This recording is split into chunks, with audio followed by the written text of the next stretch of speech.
from a religious experience can leave a audible footprint. So instead of a visual one, an audible one. If it's visual and not audible, it's usually because of the psychic in the room. But we're not going to use like we're never going to say never, right? Never say never because it's unscientific. The residual psychic energy from a religious experience or a heightened experience can leave sounds in an area. And again, not measurable by looking at it. Everybody, I'm so sorry again that my camera, let's see if I could do this. I hate that my camera is delayed.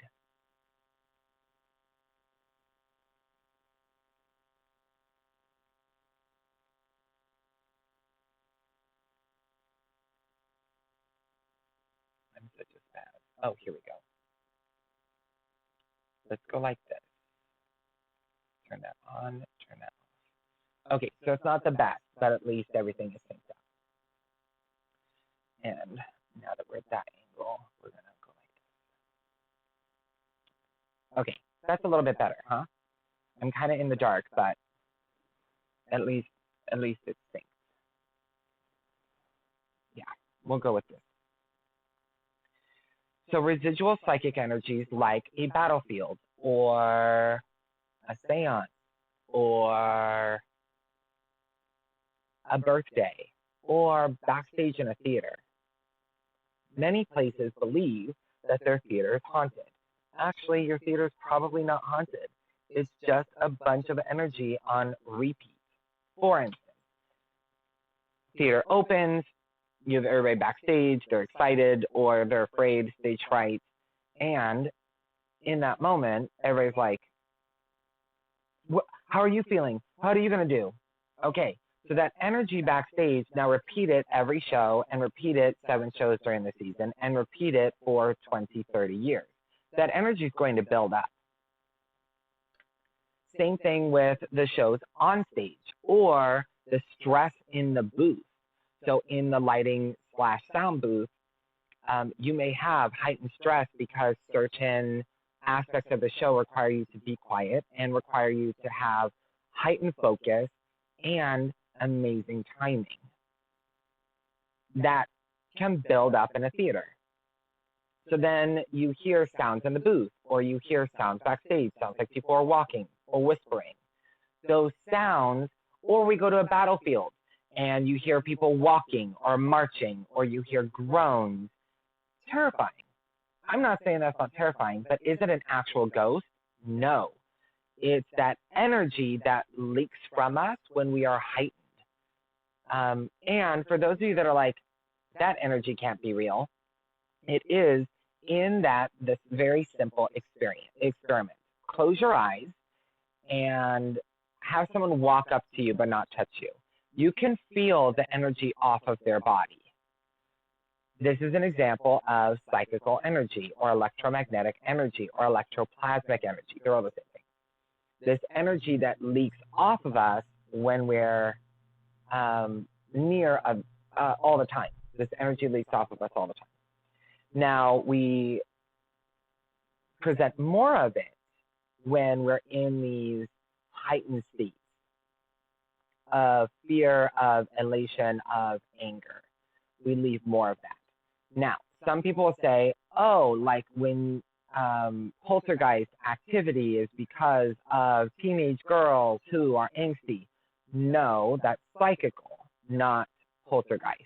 Poltergeist is an entity in and of itself, totally different thing. Those energies could be, though, because the teenage girl that is angsty demonstrates psychic abilities that should be cultivated and harnessed so that she's able to control them. And then number 3, is it an actual ghost? So we do have evidence of actual ghosts. They're everywhere. They're just not as prominent as we think. So here's the disconnect. The evidence we have of ghosts,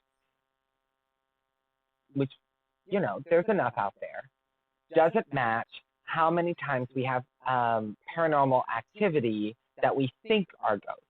That's the mistake, is the assumption that all of these things happening are linked to ghosts. And therefore, why can't we get those on film? It's because it's not a ghost. Ghosts aren't as prevalent as people think they are. Just like in last week's talk about demons. Demons are not as prevalent as people think they are. Ugh. So Ace-like is just joining the room because that same part, mouth is dry, throat is dry. So say hello. Anyway, moving on. It's just not really that common to have that many ghosts around.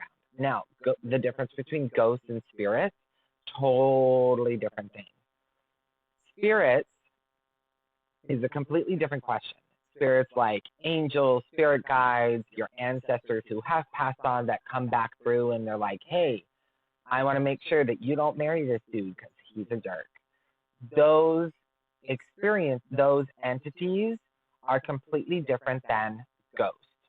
So a ghost is going to be the soul or spirit energy left over that does not pass on through the veil. Again, we have the technology that can measure that. We measure that psychic energy or that psychoplasm energy in many paranormal groups. They have that technology. What we don't have is photography equipment that measures spirits or entities that have passed on. That is harder to document. Now, think about the history of photography equipment. It measures what we understand of the universe. When it comes to spirits that have passed on, either angels or spirit guides or elementals or ancestral spirits or even animal spirits, spirit guides in those senses, we don't have a firm understanding of what they're made of, how to measure their existence, or how to sense them. We as human beings are so used to using our seeing senses that we think that is the only way to document, instead of what's another way to document. And maybe it's not through photographic technology. Some people do try to use auditory technology, but even that isn't great. I mean, look at what I have to use today because my freaking microphone isn't working well. So even that isn't great technology in that we don't understand how to hear from those spirits. So how then do we record from those spirits? So there's a missing in understanding and the science behind measuring and experiencing other entities. And then once we understand how to experience them, we have a better understanding of how to talk to them or how to record or document that. With ghosts, we have that technology. Is it great? No, it's not great. But we do have the technology to record spirits that have not passed on. Spirits that have, we just don't have it. So let's answer the question pretty concisely. And the question is, why don't we have more documentation of ghosts? Reason number one, we don't have it because it's not actually a ghost. It is the activity of a medium that is in the room. Number two, it's residual activity from something traumatic or ritualistic that has happened in the area. And therefore, again, we're not going to have documentation of a ghost because it's not a ghost. Reason number three, it is not a ghost. It is a different entity. And that is the reason why there is paranormal activity. So those are the top three reasons why we don't have documentation of ghosts.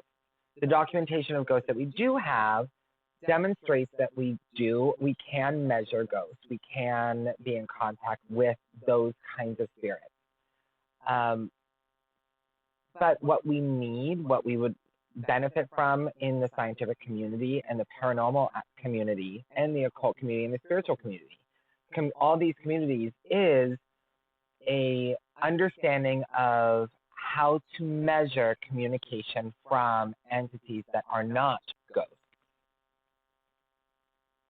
And Avaya says, hello, how are you? I'm good. I'm having all kinds of technology issues today. So I have to use this microphone, which makes me sound like I'm on like a flip phone, because this mic isn't working very well. It's just not strong, and I'm not sure why. And I can pull it back. Test, test, test. Yeah, test, test, test. It's just an unhappy microphone. But you know me in technology, like I touch it and it breaks. So there's that. How are you doing, Avaya?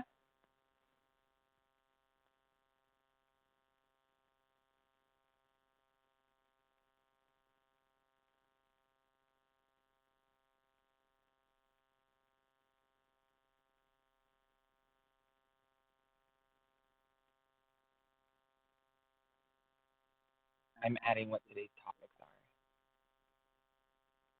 are. Oops, I didn't want to do that. That's wrong. How's everybody doing today? Ming hasn't, now that she can hear me, she's like, I'm disappearing because she's probably at work. And how's Avaya doing today?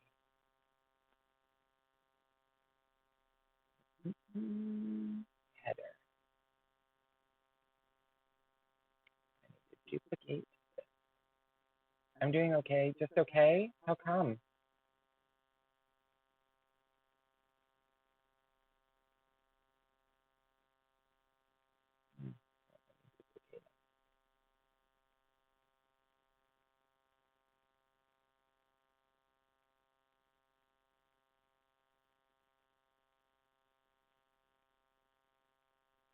Maybe it will. Maybe it will. Can I edit this?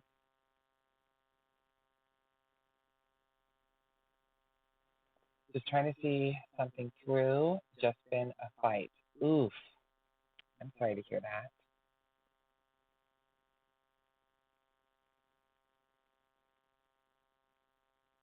I'm sorry to hear that. Now they're going to hear my clicking. Oops. Okay, yeah, I don't want to do that. That's going to ruin my life. That was dramatic.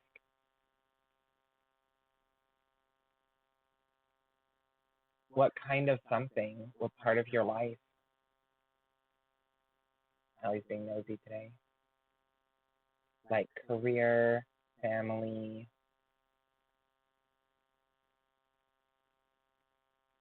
And call this topic. Boop.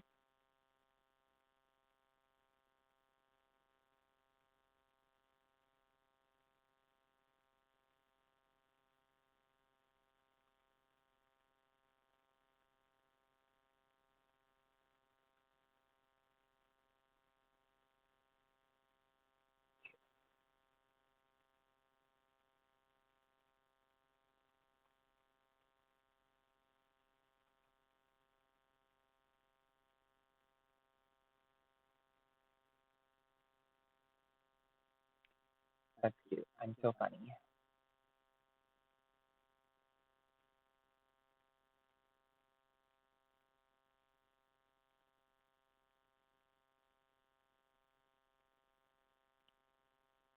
Is anyone else feeling like under the weather energetically today? I am. Kind of feeling downal. That's so big. And I think I'm also going to outline it so it's a little easier to see.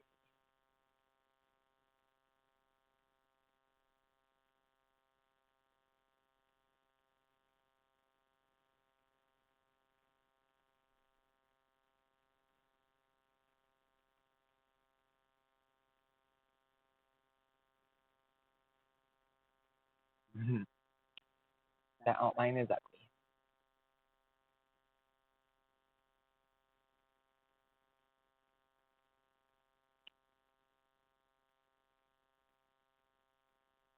Maybe if we do like the other one. I think that's a little bit easier to see, huh? I think that's a little bit easier. What are our thoughts? Make the whole thing purple. Make it similar to the other one. A little hard to see. We'll stick to this for now. We'll just do this.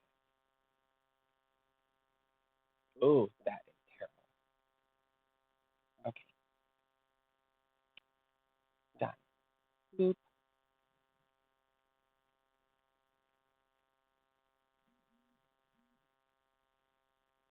Someone is texting me a lot.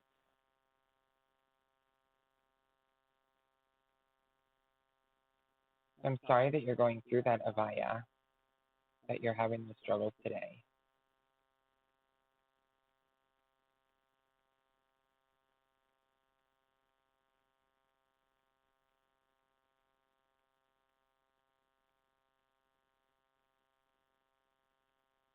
How's Ming Toy today? And our other viewers?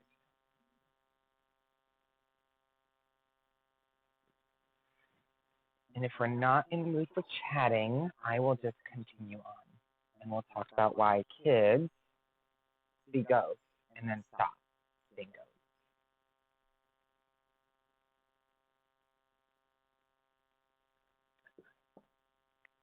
I hate that I have to use my front camera because it's just not very good.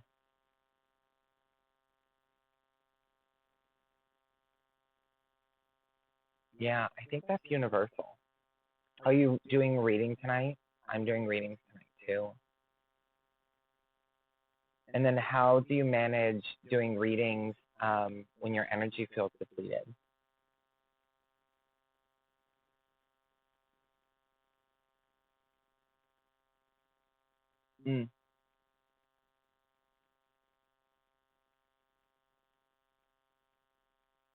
Ming Toy, how's work going?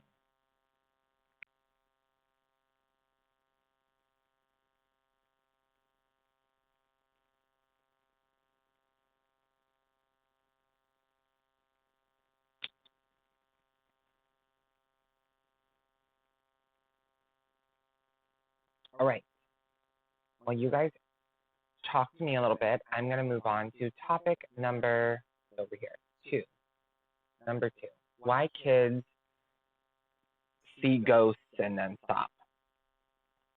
So my sister tells me that I saw ghosts when I was a kid, when I was little, like, you know, the whole 3, 4, 5 thing.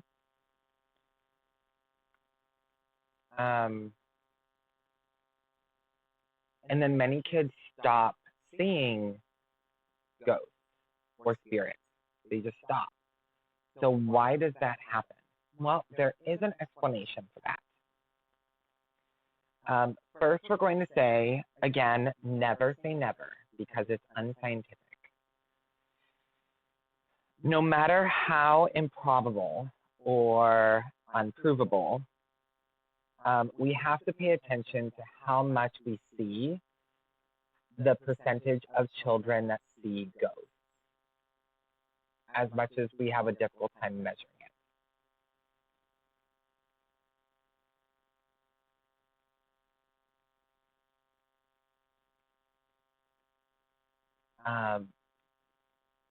Imagination. Now, many people are like, oh, are they seeing ghosts or do they have an imaginary friend, right? Like, there's that correlation. But if it is imaginary, let's talk about what imagination is to us on a spiritual level. Imagination is a part of the brain that helps us interpret experiences. It's the same part that is a connector from our intuition or psychic senses and our intuition to experience. So we need imagination as a language in order to understand the world around us, and we have since the beginning of time. Think about imagination as paint. So imagination has every color for you. When it comes to our psychic senses, or what we understand our intuition, we use our imagination as the way to paint what we're seeing or what we're experiencing. And then our interpretation, or our rational part of our brain, is being able to look at what we've painted and understand it. When you're little, when you're a child, you have less of a catalog of, oh, that was this, oh, that was this, oh, that was this. You have less of a catalog of memory to pull on, so you have to use your imagination instead. As we get older, we have more of a catalog of remembering experiences, so we don't require our imagination to interpret the world around us. Does that make sense? Now, we also can't dispute that more than half of children have imaginary friends. Also, we discount the ability of children to understand the difference between real and imaginary, or not real, things that they've made up versus using their imagination in order to process.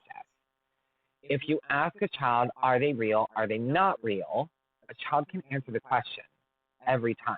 It's usually not, well, and there I say never, I'm using polars. Most of the time, children can say real, not real. My imaginary friend. Is there someone actually there?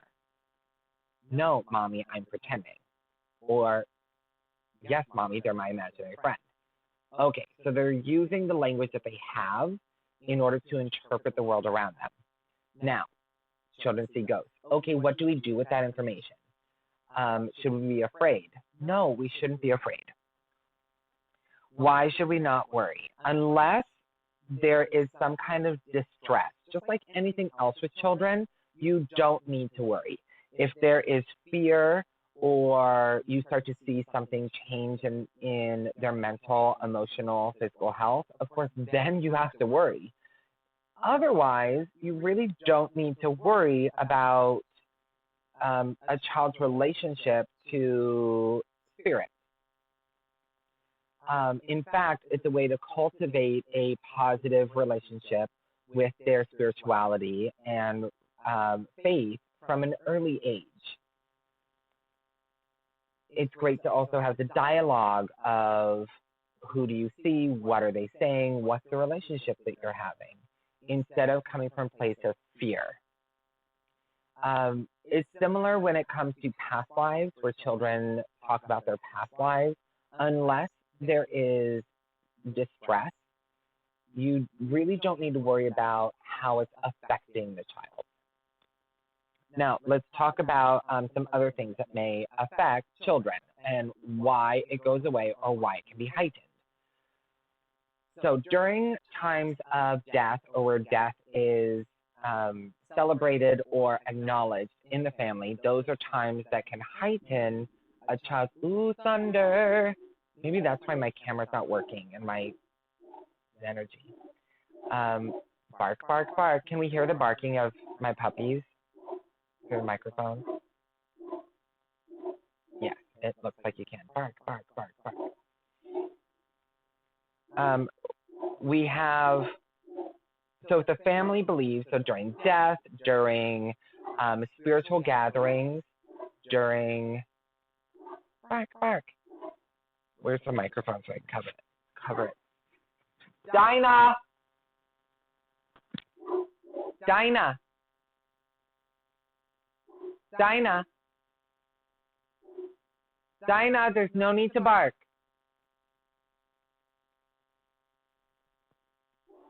Oh, spoke too soon. She's like, I do what I want. And during times where there's fear, or like Halloween, also celebrations of death. So certain cultures have specific days of the year, or specific days that are allocated to a certain person. Like in my culture, we have dumb suppers, where a year later, after someone significant has passed, I'll give reverence to that, the deceased. And we have a specific part of the house that is dedicated to those who have passed on that have meant an awful lot to us. So times of heightened spirituality or just acknowledging that the dead do exist, children will then tap into that and they're open to experiencing those things. Now, why does it go away? I guess is a big question. Why does our abilities to be psychic go away? So I was very sensitive as a child and it went away. I need a sip of coffee. I'm near the end already. Why does it go away? It's a good question. It goes away for a couple of reasons. One, which this is not my case, is we are told in a different experience that everything that you've experienced in supernaturally or preternaturally is not true. That is your imagination. That it is, and that starts to change how your brain functions. Everything you're experiencing is not real, or everything you're experiencing is a different kind of experience. You just are misunderstanding.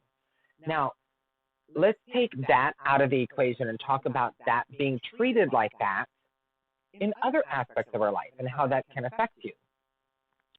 Imagine you're at work and you say, this really bothers me that you are talking to this other person like that. Okay, so you're watching your coworker talk to another coworker in a demeaning way. And you walk up to coworker number aggressive and you say, hey, coworker number aggressive, I have a problem with how you are talking to coworker number friend. I'm not using numbers. And coworker number aggressive says to you, oh, no, you don't. You're just uncomfortable with your own experiences with conflict. You don't actually have a problem with me. Actually, I'm quite literally telling you I have a problem with how you are behaving. No, but see, you're misinterpreting that. You actually don't have a problem with me. You have a problem with things that have happened to you in your past. Okay, now that is some bullshit right there, right? If someone talks to you that way, you're like, no, you can't tell me what I'm experiencing. Then why do we do it to children? Why do we do it to children? And this is universal, where cultures tell their children that's not the experience that you are actually experiencing. We're going to correct that and tell you, no, dear, it's this. Now, let's not, swing the pendulum all the way, and children can say and believe whatever they want, because that can be counterproductive. Also, children need guidance, and they need affection, and they need help. But when you're telling anyone, that their experiences are not valid, it starts to reprogram our brain, and it's a kind of trauma. In order to protect ourselves from having anyone judge our experience, and experience equals identity, we redefine it, and we protect it. I need to close this out so that we don't hear mail. So that's reason number one. Children stop experiencing, or they dampen it in order to protect themselves from being criticized by people they love, or having their identity criticized. Has that happened to any of you? Can you think of times that has happened to you and what that has felt like? That's reason number one. And before we go on to reason number two, I'm going to read some comments. Abaya says, yeah, I plan on providing readings tonight. Okay, we're both going to be doing readings. I'm earlier than you, though. I'm usually earlier in the evening than you are. And making choices even as an adult, yes. Yeah. I'm very vocal when I see people do that to each other. And the behaviors that I correct the most are unfortunately of the same demographic. And it's because culturally, at least for those of you in America. I don't know how it is culturally in mainland America, not in Hawaii. But I imagine that it's similar. Yes. The being told what you're experiencing or being gaslighted comes from predominantly white men. And the reason is because, number one, white privilege. Number two, male privilege. This culturally, men are continuously told you can question authority, your opinion always matters, what you wear isn't judged, whereas with a woman, if you show your shoulders, apparently that's very distracting for people to learn in education. What? That makes no sense. You can't show certain parts of your skin because then people can't learn to focus. But if a man does, it's permitted. So that inequality then elevates this one demographic to be able to criticize other people's experiences and say what you're experiencing isn't real. And I'm going to tell you what you're experiencing. So, big, huge problem. Now, is that the only place it's going to come from? No, it in many cases also comes from mom. Mom just saying, no, dear, that's just your imagination. That sound. Or people who don't experience the same thing and they're comparing their experience to yours because they don't want the cognitive dissonance or their brain saying, wait a minute, if I don't experience it, is there something wrong with me? They don't want to deal with that disconnect, so instead they're going to tell you what you're experiencing. Yes, lots of problems. There just needs to be a lot more acceptance in people's experiences. And that is a skill that should be taught in school all over the world.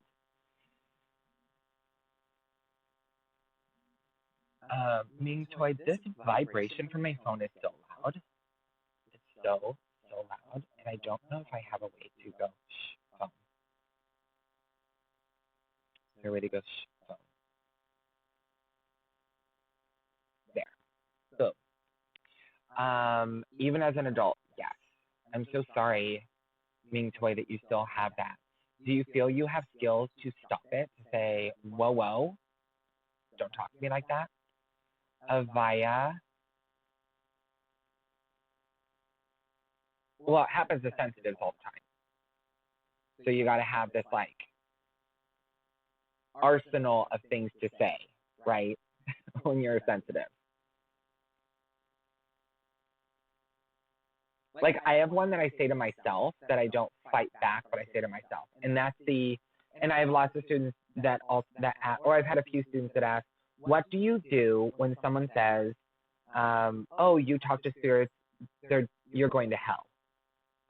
Or what you believe you're going to hell, that like going to hell part, you believe in Satan. Okay, so first of all, I don't believe in Satan. It's just not part of my belief system. And we're very open to, here on this channel, we're very open to all of the belief systems out there. And I actually find Luciferianism and Satanism fascinating and really beautiful religions. And I recommend that everybody read on those topics because super good. But when someone says, you worship Satan, and they're saying that in a way that is intended to be harmful, or they say, you go to hell, my response to those statements is, out of the two of us, the one that is more likely to go to hell or who worships Satan is you, because you believe he even exists. And I don't. So you're going to be headed to where you believe. So there's that. And I'm sorry for you. So just turning it around, that gaslighting, and just putting it back on the person that is being destructive, is the best way. And especially stay on topic, where it's like, it's on you, buddy. Also, you don't necessarily have to have conversations with people that gaslight you. You can just walk away. So let's go on to reason number 2, why children lose their psychic abilities. And then we're going to talk about different psychic abilities. Reason number 2 is they close off the experience because they don't need those receptors anymore. So the first one is psychological trauma from people telling you that what you experience isn't real, or as those children. And so they prevent that from happening. Now, look at the studies with mice, where if you take out the light, mice that can see, you put them in an area through their development where they are unable to see. Then, after they get through that development and you put them in light, they are permanently blind. You can do the same thing with hearing. By preventing our senses by being used, you stifle them and you become disabled or different abled. Can someone help me with that term? And it's the same with your psychic abilities.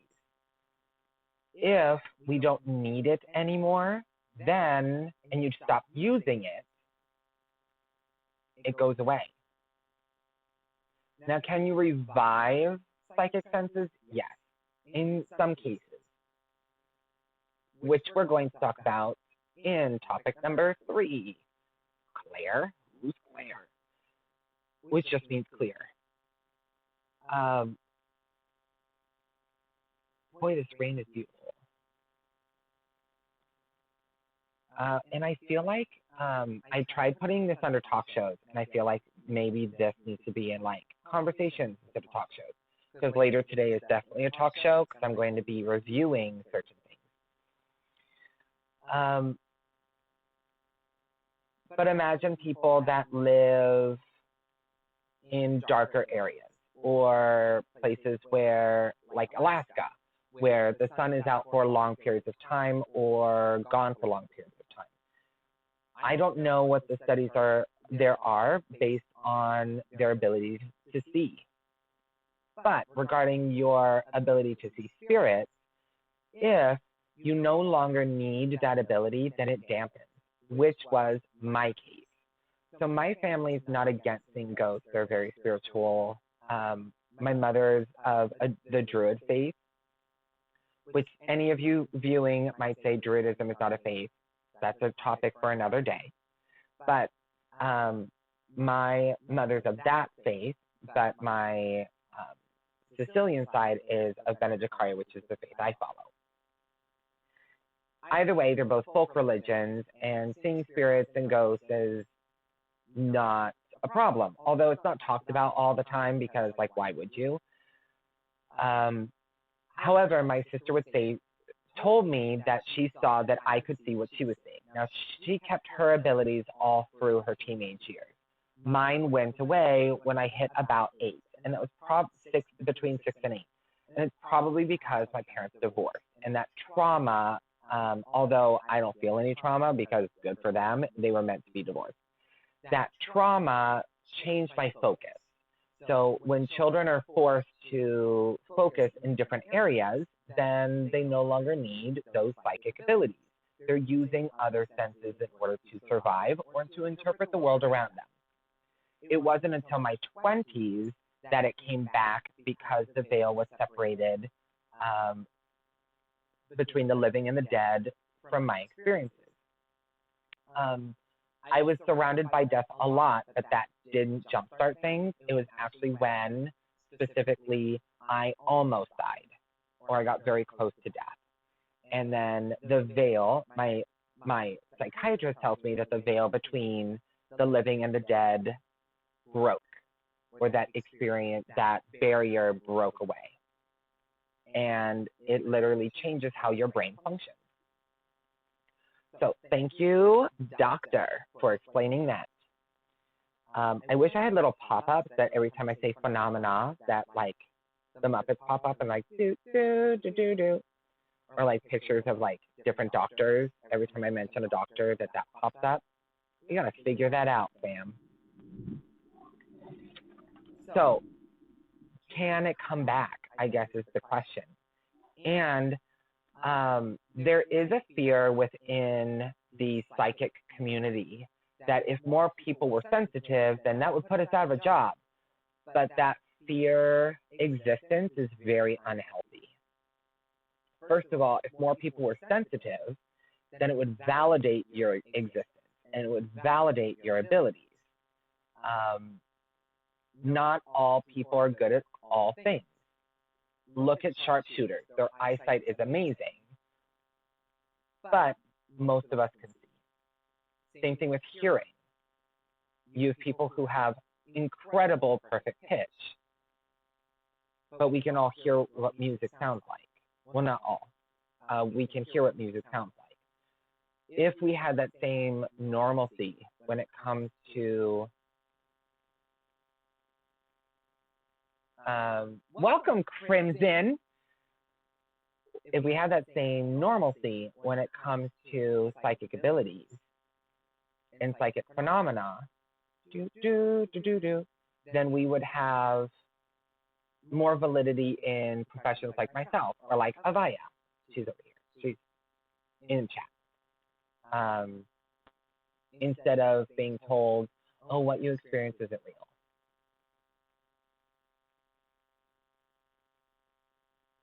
Crimson Spaniard, I love your name. I love your name. And welcome, welcome. Thanks for the follow, by the way. I saw that you followed earlier, and I was like, I couldn't thank you because I was off stream. So thank you for the follow. Ooh. Oh, that's a gorgeous thunderboom. Beautiful, beautiful thunderboom. And it's a very spiritual day. Energy for everyone. Energy is going to be a little chaotic today because, well, at least here in Maryland. Now, Maryland is already very chaotic energetically. The magnetism in Maryland is off. So if you live here, it's difficult to know which way is north, south, east, west. Like you just don't have an organic feeling of direction because the magnetism is very strange here, which is why driving is very aggressive in Maryland. But energetically, it's also a big flush because we have a mixed sky. So reading the weather today, we have blue sky, like you can see the blue, and there's thunder and rain. So when you have that kind of mixture from spirit or from the world around you, energetically, it's this big flush. So don't be surprised if you have moments today that are exhausting and moments today that are exuberant. Don't be surprised. So we've hit our first two topics, why kids see ghosts and then they stop seeing ghosts. Let's review. Let's review. And I'm sorry, thank you viewers. I know I sound like I'm coming through a telephone because I have to use this bad boy today. Ugh. Because this mic is not working great. Test. Yeah, it's just not very powerful today, and I'm not sure why. Usually it's like the amazing mic. Also, my camera, I'm using my front-facing camera because my great camera has a delay. Delay. Ugh. Let's hide that. So we got the one that's not great. Ugh. All right, so let's review who remembers from the first one. We have 4 reasons why ghosts are not documented as well. We don't have lots of documentation on ghosts. Who remembers? Test. Who remembers? I love games like this. And while you're typing that into the chat,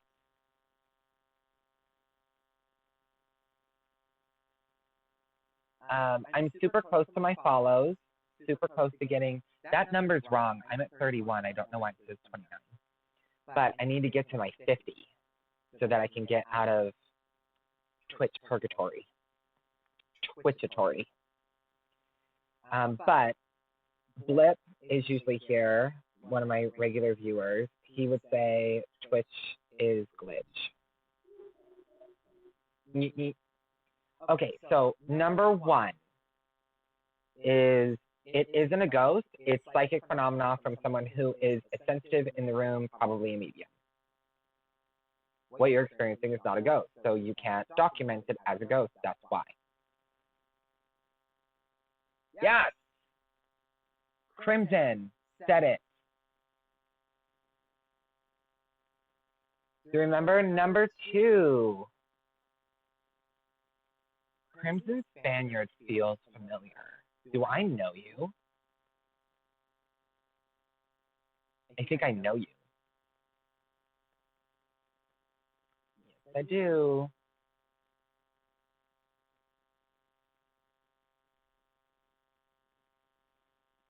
I knew it!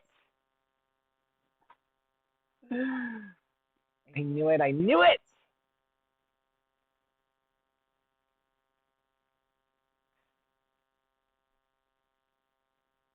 Gotta put that on YouTube.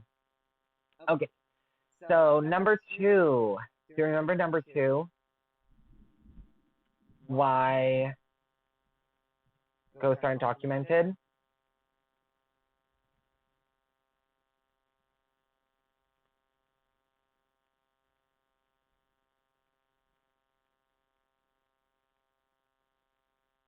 I had a conversation last week, I think exactly a week ago, with Crimson Spaniard's grandmother in my bathroom while I was brushing my teeth. Was that a week ago?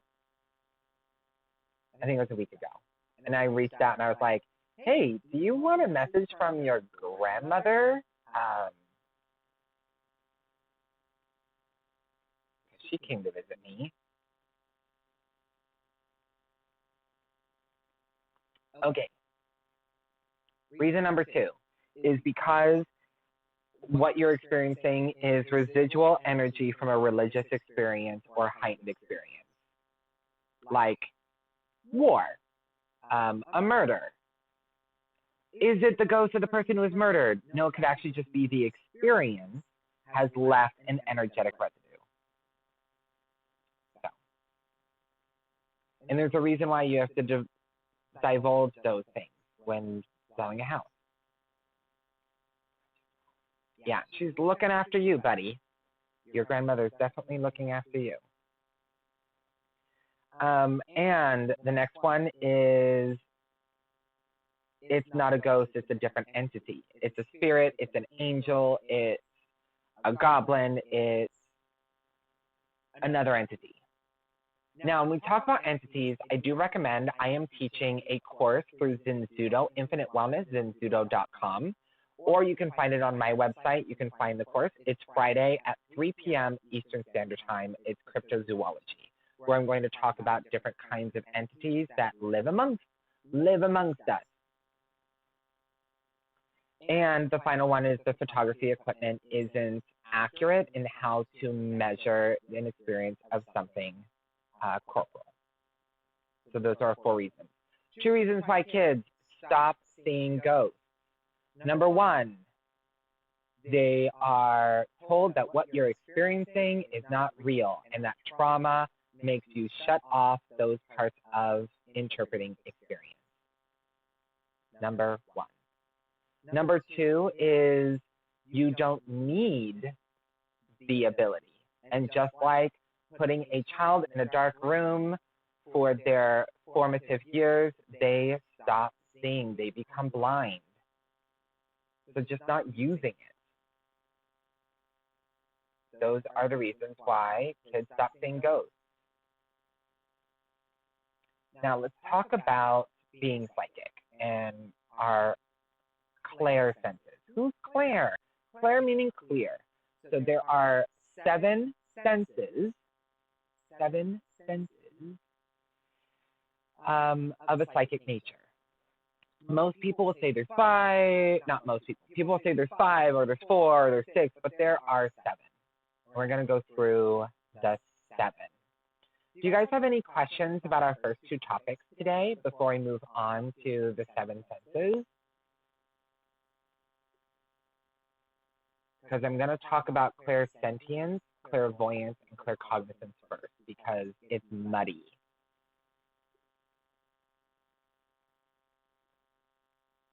I'm almost out of coffee. I hate that.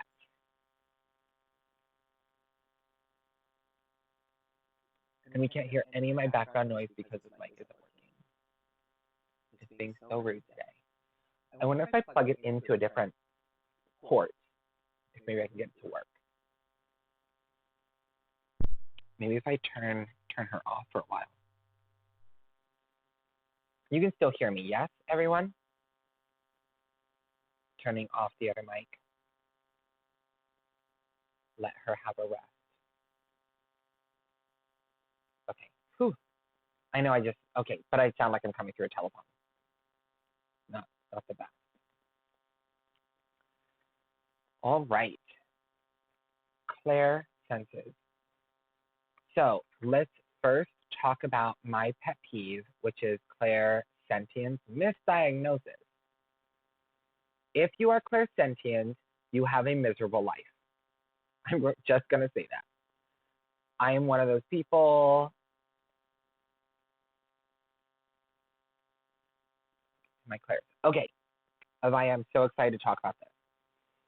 So I am clairsentient, and most people are not clairsentient. You're told you're an empath. You can feel what other people are feeling. Not correct. In most cases, you're actually claircognizant. And because of that misdiagnosis, you have abilities that you are not using, that you could be using. Here's the difference. If people say to you, oh, you know just the right thing to say, or I can't believe you know how I feel, or I feel like you really understand me. Those are claircognizant senses. And that means you can do a lot of other things also. So unfortunately, when you're told you're clairsentient, then you have all these things that you could do that you don't even know you can do because you have the wrong classification. Claircognizance is knowing, a understanding of the world around you and other people, being able to read other people's body language, being able to read a situation, being able to understand how someone is feeling from a deep level. And you're like, but isn't that feeling? No, it's different, and we're going to get to that. By reading someone's body language, even small little things, you're able to understand on a deeper level how someone is feeling, even how to talk to someone, how to change your behavior to interact with someone. These kinds of people also generally do really well in school. Not that they have good grades, but they're able to understand where the teacher is going. They're able to understand information even if they didn't actually study. Maybe they're good at taking tests. The reason you're good at taking tests is because you are quite literally reading the teacher or the other people in the room. You are plucking the information out of their minds. Claircognizant people can also speed read faster than they understand they could. So I have a challenge for you because we're going to talk about books later today. Later today, I have my Occult Reviews, our talk show where I'm going to be reviewing several books and movies and talking about that stuff. But if you're claircognizant, you have the ability to, well, we'll just pretend this is a book and not a journal. Now there is an exception. If it's highly edited by the editor, it doesn't work because it's hampered. But you are able to speed read, and I ask you to read diagonally.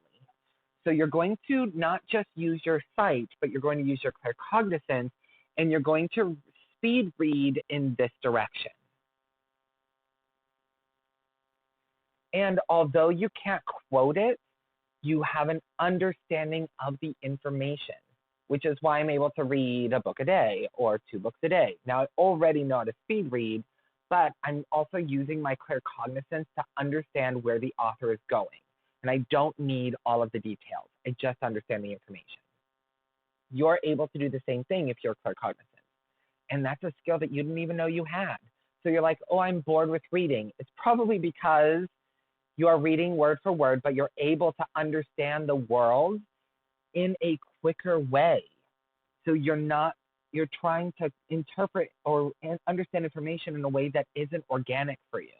You would probably enjoy reading a lot more if you read diagonally on the angle. Just you're psychically reading the author.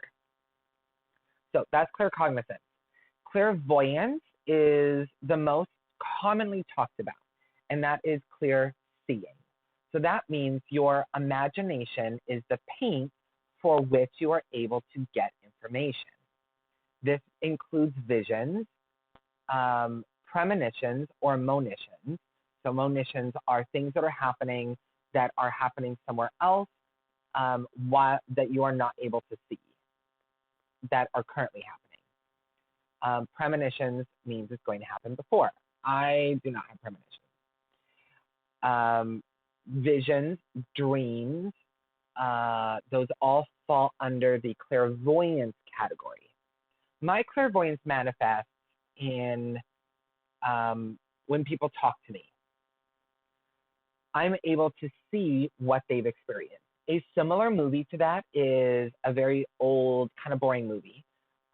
Through the Eyes of Laura Mars is how my clairvoyance manifests, where I literally see through the eyes of the person talking. Most people who are clairvoyant see it from a third person point of view, which is fascinating. I'm not able to see that. Now, there is an exception to that, and that's my strongest clear sense. So clairvoyance and claircognizance are in my top three. Well, top four, because one of the senses kind of tags on to clairsentience.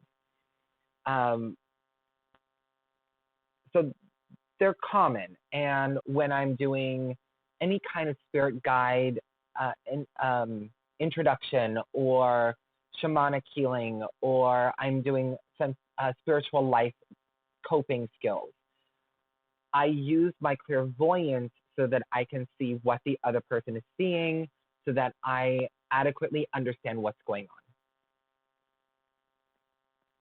Now, when someone tells me a story, I'm able to watch the story until they lie. Now, a lie doesn't mean that it's purposeful. Sometimes a lie can be, I'm just filling in information because I don't remember. Or I'm skipping around because I think you might be bored. That's when I stop being able to see what is happening in a story. And I usually pause, or I say, this part, I can't see this, can you explain it? Yeah. So that's how my clairvoyance manifests. Clairsentience is the curse of the clairs, where you quite literally experience what other people are experiencing. It is not just empathetic, it is an experience. You are feeling other people's feelings. This can be confusing because everybody has the same kinds of feelings. So when you're feeling a sudden depression and you're like, where is this coming from? Many clairsentients are over-medicated because they are trying to dampen these extreme emotions that they can't understand. Poor things. So there has to be an understanding of what's yours versus what isn't yours. Now, I'm so clairsentient that I'm also telegraphic. So we've seen in some of my Twitch videos, in some of my streams, and some of you, if you've taken class from me live, you've seen that I'm reading a person in the room, or in the Zoom room, or in the chat, and it starts to telegraph on me. People who have stigmata are clairsentient. Thank goodness I don't go to the point of stigmatization. But my skin will telegraph visually what someone else is going through if I connect. And that's clairsentience. These people have a lot more to work on physically so that they can manage how they interpret. It's like having very sensitive eyes. You need sunglasses, or very sensitive ears. You're like, oh, I can't deal with those sounds. People who are clairsentient it's like the curse of the clairs. It's very difficult to manage the world around you because you're constantly managing your own experience along with managing feeling other people's experiences. People say you're clairsentient when you're not, you're actually claircognizant. And you have a lot of skills that are untapped because someone gave you the wrong classification. Now, a little like tail off of clairsentient is a clairtagent, where it's again getting information through feeling, but it's through touch. So instead of psychically and then feeling in your own body, it is pulling information through your nervous system via touch. So it's a little bit different. However, it's in the same kind of family. So they're connected. Usually if you're clairsentient, you also have clairtagents. That means someone can bump into you and you get messages from them. Now, if you're clairtagent, it doesn't mean that you're necessarily clairsentient. Okay, but a lot of sensitives end up having abilities in the physical, being able to touch. Clairtagent.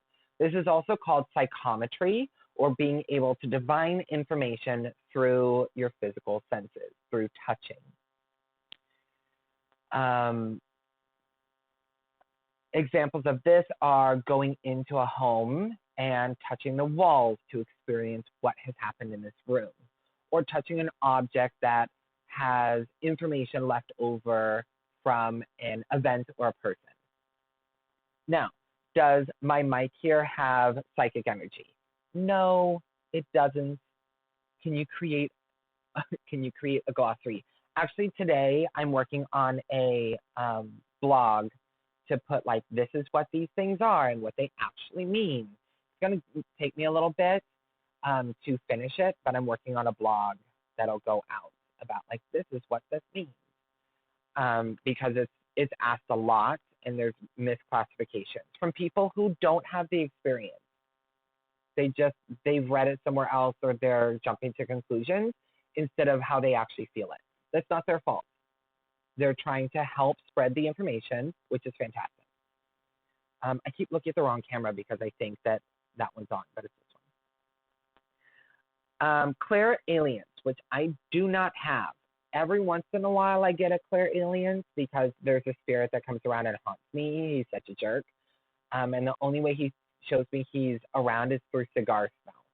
Clairalience is through sense of smell. Now, I have a student that is very sensitive in that area.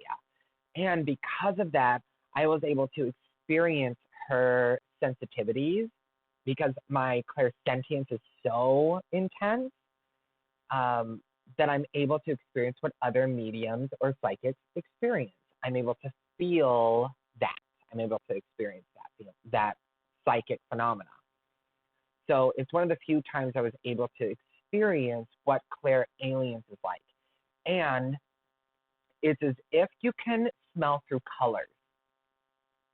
So if every color had a smell, you're able to distinguish the difference between your own sense of smell and a different smell, not of this plane. It's like they have colors. Or it's like how you could maybe distinguish how dogs smell. It's such a heightened experience that you are smelling two different kinds of things, is what it feels like.